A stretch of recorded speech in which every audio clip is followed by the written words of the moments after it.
Dural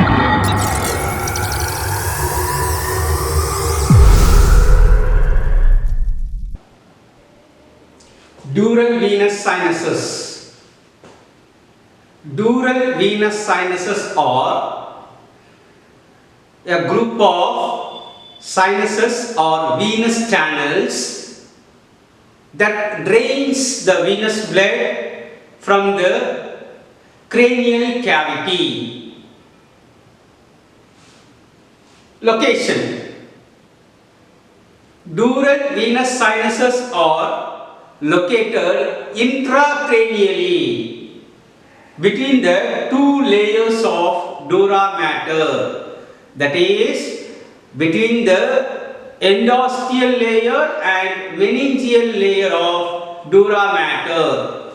See, this is the wall or the skull cap. Below that you can see the dura mater. Here the brain is present, which is covered by the dura mater. The meninges, there are three layers: dura, arachnoid and pia mater. The dura mater contains two layers.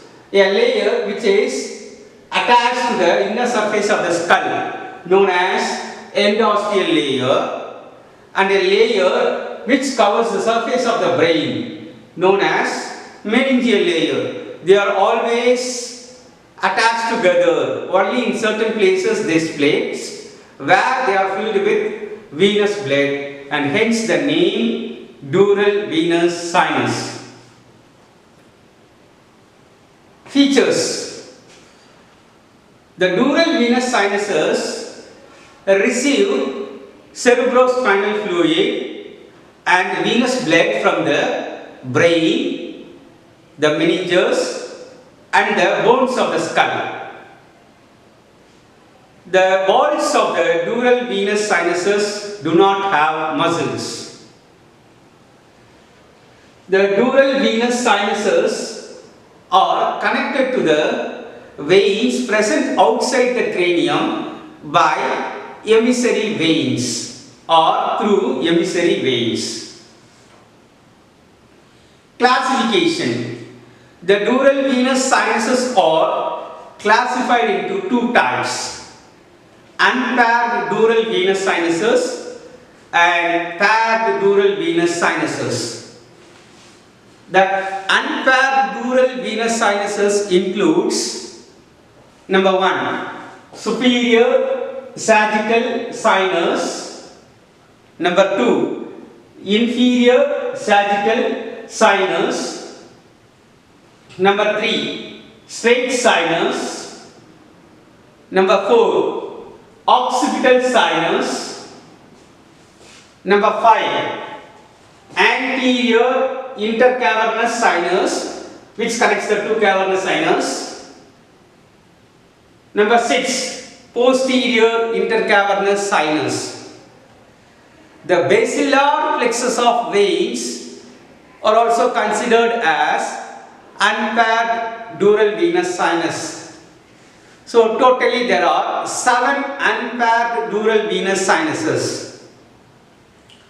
The paired dural venous sinuses includes: number 1, cavernous sinus; number 2, sphenoparietal sinus; number 3, superior petrosal sinus; number 4, inferior petrosal sinus; number 5, transverse sinus; number 6, sigmoid sinus; number 7, petrosquamous sinus. It is occasionally present.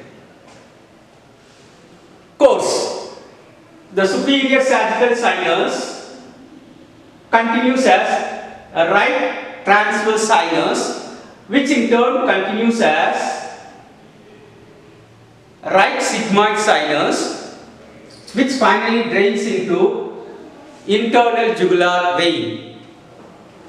The inferior sagittal sinus continues as straight sinus, which in turn continues as left transverse sinus, then left sigmoid sinus, which finally drains into internal jugular vein. The point at which the straight sinus, right transverse sinus, left transverse sinus, superior sagittal sinus and the occipital sinus meet, it is known as confluence of sinuses. Clinical anatomy: thrombosis of superior sagittal sinus. The spread of infections from the dangerous area of the face, the scalp or below of the skulls may reach the superior sagittal sinus through emissary veins and causes thrombosis of superior sagittal sinus. Cavernous sinus thrombosis.